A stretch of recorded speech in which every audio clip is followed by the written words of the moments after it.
in this tutorial we're gonna be going on to the next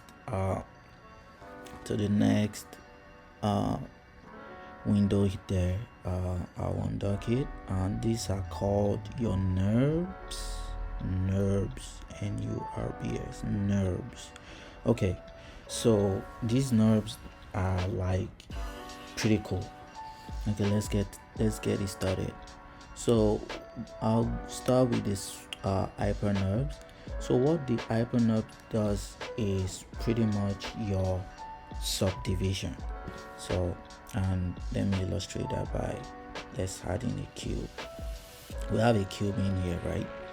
And let's say we put the cube into the hyper Nurbs. Did you see that? So to just tell you what just happened is with the hyper Nurbs, it helps you to smoothing out your edges. So if I were to go to my cube now and say I had more segment to it, you see now it start to take more shape. You see that? So that's what so if I delete the hyper Nurbs now, you see now, if I add it to it, it gives it more shape, it adds more detail to it. So for those of you that will be going into modeling, hyper Nurbs will definitely be your biggest friend. And under hyper Nurbs, you can always increase the detail, but mind you, for even, in fact, everybody, I want to tell you something about hyper Nurbs. It slows down your system, because the more points you have, the more details you have, the harder work you're giving your computer. So be mindful of that. So yeah, that's hyper Nurbs. Let us delete hyper Nurbs. Let's go to the next one called Extrude. Let's delete the cube here. So for Extrude, as the name implies, extrude, so it helps you to extrude surfaces. So the best way I can illustrate that would be to let us add a text spline, right? You have a spline here. Now let us drag the text into the Extrude Nurbs. Oh, okay, see, I made that mistake. Remember when I told you that if you want to add anything as a child of another object, you want to make sure that it's facing down. So now that I put the text inside the Extrude Nurbs, you can see, let me zoom closer, and a shortcut to get closer to your sub object is letter S on your keyboard.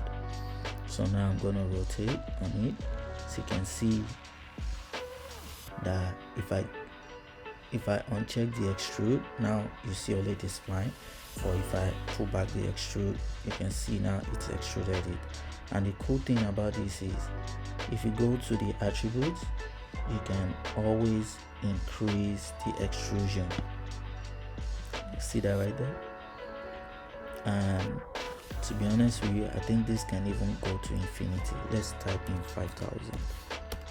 See, it's like to infinity. It's crazy. So you can see. Let's add 50,000. See, let's type 500,000. So you can keep going on and on. I believe it's crazy. And I'm just so you know, you can also change the text, change the name. Let us go with Larry. As you can see, you can always create some really cool effects with this. See, so you can imagine what you can do with this. Even for those of you that are just into design, this can also help you create some really cool effect. So let us go back to extrude. I'll bring this back to, let's say, 50. So you can also increase the subdivision. You can see in the middle, you can add some of the subdivisions. You can flip normal. I think that's for more when you get into more advanced stuff. Yeah, and I'll come to caps. Caps is a very interesting one, so just watch something. Just look at these edges here when I click on the caps. You see now the cap is currently on cap. If I go to fillet, you see what happens. Or if I go to fillet cap, you see what happens. That now my edges have been subdivided, and to have even more detail, I can change these steps. You see now I get more smoother. Let me render. See, I get more smoother edges here, so you can see. Pretty cool, huh? Let's go back to extrude. And just so you know, you can always change the front and the back extrusion. You see on the back here is not being, and the edges have not been touched. So if I change it to fillet and I increase to 6, you can see that it's been manipulated as well. You can see that both on the front and on the back. You can use it to create some really interesting 3D text, or pretty much anything that you want. And constraint, I think constraint just help you concise your text. And I think that'll be it for extrusion. I'll delete that. Let us go to lap nerves. With lap nerves, as you can see right here that it's the icon there is shaped like a flower glass. So I'll just use that to illustrate what this does. Let me change the viewport, and I'll use one of my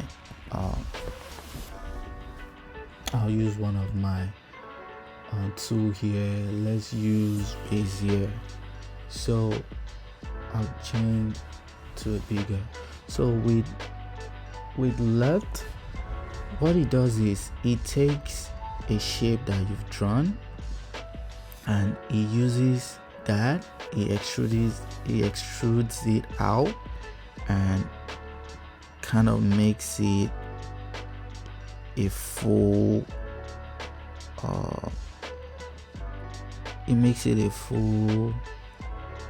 a full 3D object. Let's try. I've not done this in a long time, but let us see what happens. So just imagine that I kind of drew out half of what I want to make this. I want to make this a full 360, but now I have just half of it.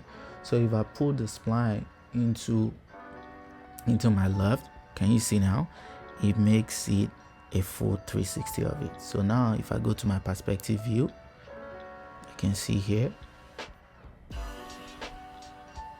see what happens. Now it's made me a shape that I would never imagine to make by myself. And now I can always play with my spline, put it in, and just mess around with it. So that's what your left nerves does for you. Hopefully I'm pronouncing that right. Anyways, yeah, just mess around with it. The next one is the left nerves. Can I remember what this does? Okay, I think I do. To be honest, the only thing I've done with left nerves is to create a cutting. So how do we do this? So the way left nerve works is you kind of draw out a spline, and you make sure you have the same spline in the top and on the bottom. And left nerve helps you to connect both together, creating a model. Let's give this a try. So we'll have my Bezier. The top of a cutting is more of like this.